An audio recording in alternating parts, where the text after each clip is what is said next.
ایک ایسا غلام کہ جس نے نبی پاک کو تلاش کیا تو کس اسٹرگل کے ساتھ تلاش کیا، آقا علیہ الصلوۃ والسلام کی تلاش میں کس طرح وہ مارے مارے پھرتے رہے، اور جذبہ کیسا تھا کہ اپنے آپ کو بھی بیچ دیا، جی ہاں اپنے آپ کو گویا سولڈ آؤٹ کر دیا، غلام بننے کے لیے تیار ہو گئے، مگر آقا دو جہاں کے قدموں تک پہنچنا تھا، کسی طرح مدینے کی بستی میں پہنچنا تھا، آخری نبی کے بارگاہ میں حاضر ہونا تھا۔ سبحان اللہ، آج وہ عشق بھری داستان آپ کو سنانی ہے۔ ماجرا کچھ یوں تھا کہ وہ شخصیت خود کہتی ہیں کہ اچانک میرے دل میں خیال آیا، حالانکہ وہ کسی اور دین پر عمل کرتے تھے، مگر اچانک خیال آیا کہ سب سے افضل دین کون سا ہے، زمین و آسمان بنانے والی کون سی ذات ہے، اس تمام چیزوں کا خالق اور مالک کون ہے۔ وہ کہتے ہیں کہ میں اس زمانے میں ایک راہب تھے، میں تلاش کر کے ان کے پاس پہنچا اور ان سے کہا کہ ذرا یہ تو بتائیے اس پوری دنیا میں سب سے افضل دین کون سا ہے۔ تو وہ راہب کو کہتے ہیں کہ تجھے یہ اچانک بات کہاں سے سوج گئی؟ تو کہتے ہیں نہیں، میں یہ جاننا چاہتا ہوں کہ زمین و آسمان کا مالک کون ہے، سب سے افضل دین کون سا ہے۔ تو اس نے کہا کہ پھر ایسا کرو، اگر اس سوال کا جواب چاہیے تو موصل میں، یہ عراق کا ایک علاقہ ہے، وہاں ایک راہب ہے، اس سے بڑا کوئی عالم نہیں ہے، تم ان کے پاس جاؤ، وہ شاید تمہاری رہنمائی کریں۔ ٹریول کر کے وہ کہتے ہیں میں ان کے پاس پہنچا، ان کے پاس میں رہا اور ان کے ساتھ میں عبادت کرنے لگا۔ وہ دن کو روزہ رکھتے تھے، رات کو عبادت کرتے تھے، میں بھی بالکل انہی کی طرح عمل کرنے لگ گیا۔ 3 سال ان کے پاس ٹھہرا رہا۔ اب ان کے وصال کا وقت قریب آ گیا۔ میں نے کہا آپ تو دنیا سے جا رہے ہیں، مجھے بتائیں اب میں کدھر جاؤں؟ کہتے ہیں مشرق میں تو کسی ایسے شخص کو نہیں جانتا جو اس دین کا کاربند ہو جس پر میں عمل کرتا ہوں، ہاں البتہ جزیرہ عرب کے پاس ایک راہب ہے، اس کے پاس چلے جاؤ اور اسے میرا سلام کہنا۔ آپ فرماتے میں اس عالم کے پاس چلا آیا، اس کے انتقال تک اس کے ساتھ رہا۔ اب جب اس کی وفات کی خبر ہوئی تو اب 3 سال کے بعد میں نے کہا اب مجھے آپ کس کے پاس جانے دیتے ہیں، آپ کی انتقال کا وقت قریب آ گیا ہے۔ وہ کہتے ہیں میں پوری دنیا میں اور کسی کو تو نہیں جانتا، البتہ اموریہ میں ایک بڑی عمر کا عالم ہے، پتہ نہیں تم اس سے مل بھی سکو گے کہ نہیں۔ بہرحال وہ کہتے ہیں اس راہب کا انتقال ہوا، میں اموریہ کا سفر کیا، حق کی تلاش ہے، دین حق کی تلاش ہے، خالق و مالک کی تلاش ہے، ایک شہر سے دوسرے شہر کا سفر ہے۔ اب وہ اموریہ پہنچتے ہیں، وہاں بھی کچھ عرصہ رہا، اب ان کے انتقال کا وقت بھی قریب آ گیا۔ کہتا ہے اب آپ مجھے کس کے پاس بھیجتے ہیں؟ وہ کہتے ہیں اب دنیا میں میرے علم کے مطابق کوئی ایسا عالم نہیں جو حق پر ہو، البتہ ایک زمانہ قریب آتا جا رہا ہے جب حضرت ابراہیم علیہ السلام کی آل میں ایک شخص پیدا ہوگا، کئی 100 سال باقی ہیں، تم اس کو نہیں پا سکو گے، لیکن دیکھو اس کے علاوہ کسی اور کے پاس مت جانا، اگر تم وہ زمانہ پالو تو پھر تم ان کو ضرور ان کا ساتھ دینا، وہ حق پر ہوں گے۔ اور سنو اس شخصیت کی نشانی یہ ہے، انہی کی قوم کے لوگ انہیں ساحر کہیں گے، معاذ اللہ جادوگر کہیں گے، مجنون کہیں گے، کاہن کہیں گے۔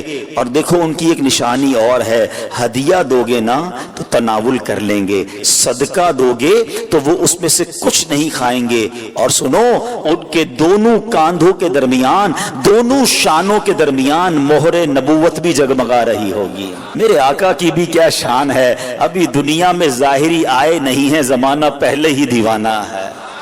شاعر کہتا ہے نا ایک میں ہی نہیں ان پر قربان زمانہ ہے، جو رب دو عالم کا محبوب یگانہ ہے۔ آقا کا پتہ بتا دیا، مگر کب آئیں گے، کدھر آئیں گے، کہتے کچھ پتہ نہ تھا۔ اب وہ شخصیت کہتے ہیں کہ میں انتظار کرتا رہا، آخر ایک بستی کی طرف ایک قافلہ جا رہا ہے، عرب کی ایک وادی ہے، کھجوروں کی وادی ہے، یاد رہے ابھی لفظ مدینہ